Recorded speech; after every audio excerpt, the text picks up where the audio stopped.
بسم اللہ الرحمن الرحیم۔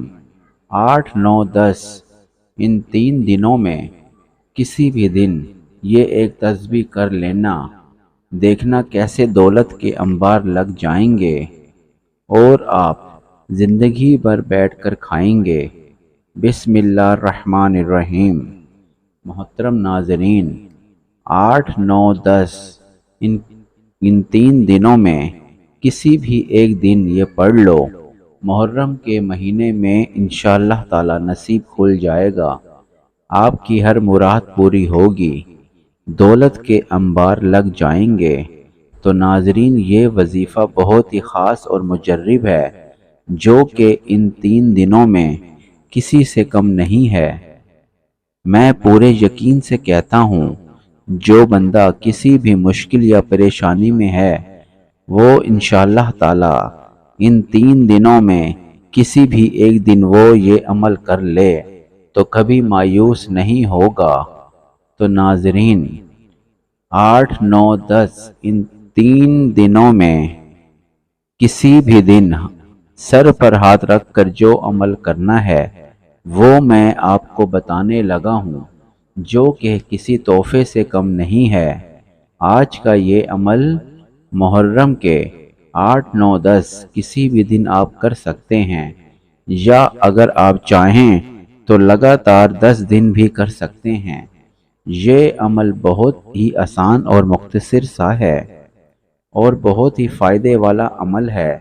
اس عمل سے ہر مقصد پورا ہو جائے گا، ناممکن کو ممکن میں بدل دے گا۔ عمر بھر ہر بلا اور برائی اور مصیبت سے حفاظت کا نسخہ بھی بتاؤں گا، بلکہ آگ کا مہینہ ہے اور فرض نمازوں کے بعد سب سے افضل نماز رات کی نماز ہے، خاص طور پر یوم عاشوراء 10ویں محرم کا روزہ رکھنا چاہیے۔ تو ناظرین، ان 8، 9، 10 دنوں کا جو عمل میں آپ کو بتانے جا رہا ہوں، اگر آپ یہ آیت پہاڑ پر پڑھ دیں تو پہاڑ بھی اپنی جگہ سے ہل جائے گا۔ یہ آیت کون کون سی ہیں اور اس آیت کے کیا کیا فائدے ہیں، آج کی اس ویڈیو میں ہم سب دیکھنے اور سننے والے کو یہ آیت بتائیں گے۔ ہماری تمام ناظرین اور سامعین آج کی اس ویڈیو سے فائدہ اٹھائیں۔ تو ناظرین، اس عمل سے اپنی زندگی کے حالات بدلیں۔ یقین کیجئے اتنی دولت آئے گی کہ آپ کی قسمت کھل جائے گی۔ اس عمل میں قرآن پاک کی یہ آیت اتنی آسان ہے کہ اگر چھوٹا سا بچہ بھی چاہے تو وہ اس کو بآسانی یاد کر سکتا ہے یا یہ عمل کر سکتا ہے۔ اگر آپ اس عمل کو کرنے سے پہلے روزہ رکھ لیں تو اس سے اور بھی آپ کو فائدہ ہوگا۔ محرم الحرام میں 8، 9، 10 2 رکعت نماز نفل ادا کریں، اور اس طرح ادا کریں کہ ہر رکعت میں سورہ فاتحہ کے بعد 11 مرتبہ سورہ اخلاص پڑھیں، اور سلام کے بعد وہ کون سی طاقتور دعا ہے وہ بھی اس وظیفے میں بتائیں گے۔ تو ناظرین، ایک اور نماز جو حضرت سید خواجہ معین الدین چشتی اجمیری رحمت اللہ علیہ کے اور عد میں لکھی جاتی ہے، وہ بھی 2 رکعت نفل ہے۔ اس کی ہر رکعت میں سورہ فاتحہ کے بعد ایک دفعہ سورہ یاسین پڑھ لیں۔ اس نماز کے پڑھنے والے کو اللہ کریم 2000 محل عطا فرمائے گا، اور ہر محل میں 1000 دروازے یا قوت کے ہوں گے، اور ہر دروازے پہ ایک تخت زبر کا ہوگا۔ اس تخت پر ایک حور بیٹھی ہوگی، اور اس کے علاوہ 6000 بلائیں اس نمازی سے دور رہتی ہیں، اور 6000 نیکیاں اس کے نام اعمال میں لکھ دی جاتی ہیں۔ روزی اور روزگار میں فرشتوں کے ذریعے مدد کے لیے محرم الحرام میں 2 رکعت نماز نفل پڑھیں، اور ہر رکعت میں سورہ فاتحہ کے بعد 3 مرتبہ سورہ اخلاص پڑھیں۔ سلام پھیرنے کے بعد ہاتھ اٹھا کر اللہ تعالیٰ سے دعا مانگیں، اور دعا سے پہلے اور دعا کے بعد ایک بار درود شریف ضرور پڑھ لیجئے گا۔ جو شخص اس نماز کو پڑھے گا، اللہ تعالیٰ اس کے اوپر 2 فرشتے مقرر کر دے گا۔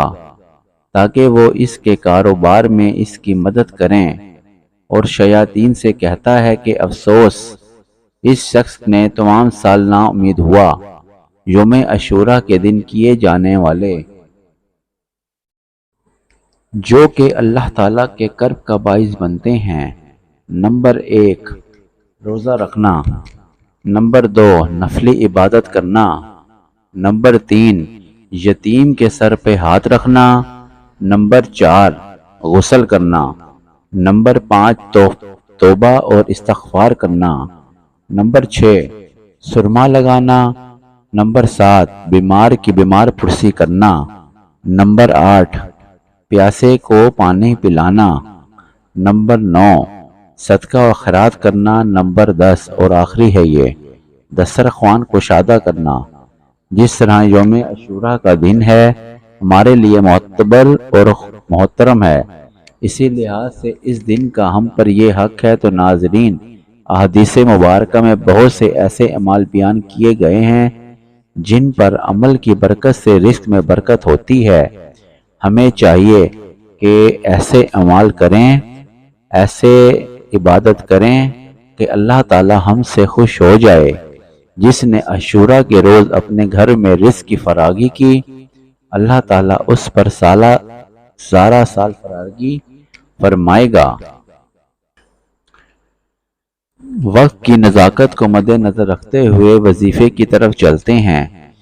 8، 9، 10 محرم تک آپ نے کسی بھی دن یا پورے 10 دن اس آیت مبارکہ کو پڑھنا ہے جو ہم آپ کو بتائیں گے۔ عورتیں بھی اور بچے بھی اس وظیفے کو بآسانی کر سکتے ہیں۔ تو آپ نے باوضو ہو کر ایک جگہ بیٹھ جانا ہے اور اپنے سر پر سیدھا ہاتھ رکھنا ہے۔ سب سے پہلے آپ نے اول و آخر درود شریف پڑھنی ہے، اور آپ کوشش کیجئے گا کہ آپ درود ابراہیمی پڑھیں جو ہم نماز میں پڑھتے ہیں، کیونکہ درود پاک پڑھ کے آپ نے وہ قرآنی آیات، وہ قرآنی طاقتور وظیفہ 21 بار پڑھنا ہے۔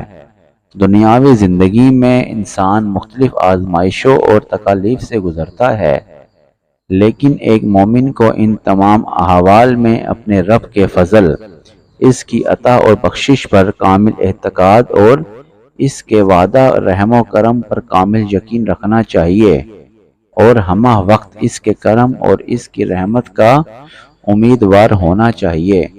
اللہ کی ذات سے بدگمانی یا اس کی رحمت سے مایوسی کسی مسلمان کی شان کے لائق نہیں، لہٰذا آپ ان حالات میں اللہ کی ذات پر اعتماد اور توکل رکھیں، ان آزمائشوں کو رضا بقاضے سمجھتے ہوئے اللہ کی ذات سے ان پر اجر و ثواب کی امید رکھیں، اور نمازوں کا اہتمام کریں۔ اللہ تعالیٰ سے اپنے احوال کی درستگی مانگتے رہیں اور کثرت سے استغفار کرتے رہیں، جتنی استطاعت ہو صدقہ دیتے رہیں، اور مندرجہ ذیل ورد کثرت سے پڑھتے رہیں۔ حسبنا اللہ و نعم الوکیل۔ حدیث شریف میں حضرت ابو ہریرہ رضی اللہ عنہ سے منقول ہے کہ نبی اکرم صلی اللہ علیہ وآلہ وسلم نے فرمایا، جب تمہیں کوئی بھاری اور مشکل معاملہ پیش آ جائے تو حسبنا اللہ و نعم الوکیل پڑھ لیا کرو۔ ناظرین، اس کے بعد آپ نے 100 مرتبہ یا وہابو یا باسطوں کی تسبیح کرنی ہے۔ یہ اسم مبارک و وہب اور حبہ سے مشتق ہے، اور اس کے معنی بخشنے اور عطا کرنے کے آتے ہیں۔ ایسی بخشش اور عطا کے جس کے پیچھے کوئی غرض نہ ہو، اللہ تعالیٰ اپنے بندوں کو بغیر کسی غرض سے عطا کرتا ہے، اس لیے بجا طور پر صرف وہی حقیقتاً یا وہابوں کے لانے کا حقدار ہے۔ تو آپ نے یا وہابوں کا ورد کرتے رہنا ہے۔ جو ایسا کرے گا اللہ تعالیٰ اس کو بے حساب رزق دے گا اور کسی کا محتاج نہیں ہوگا۔ علماء اکرام نے فرمایا ہے، جو شخص فکر و فاقہ میں مبتلا ہو تو اسے چاہیے کہ شاشت کی نماز کے آخری سجدے میں 40 مرتبہ یا وہابو پڑھ لے۔ اگر اس عمل کی پابندی کسی نے 40 دن کر لی تو اللہ تعالیٰ اس کے فکر و فاقے کو دور فرما دے گا، اس کی تمام مصیبتوں کو دور کر دے گا اور اس پر رزق کے دروازے کشادہ کر دے گا اور اسے اتنا عطا کرے گا کہ سمٹنا نہ جائے گا۔ تو ناظرین، یہ بہت طاقتور اور مجرب وظیفہ ہے، یہ بہت طاقتور آیت ہے۔ تو ناظرین، میری آپ لوگوں سے گزارش ہے، آپ اس وظیفے کو لازمی کریں، خاص طور پر ان 8، 9، 10 محرم کو آپ یہ لازمی وظیفہ کریں۔ اگر آپ کو میری ویڈیو پسند آئے تو اپنا نام کمنٹس میں لکھ دیں۔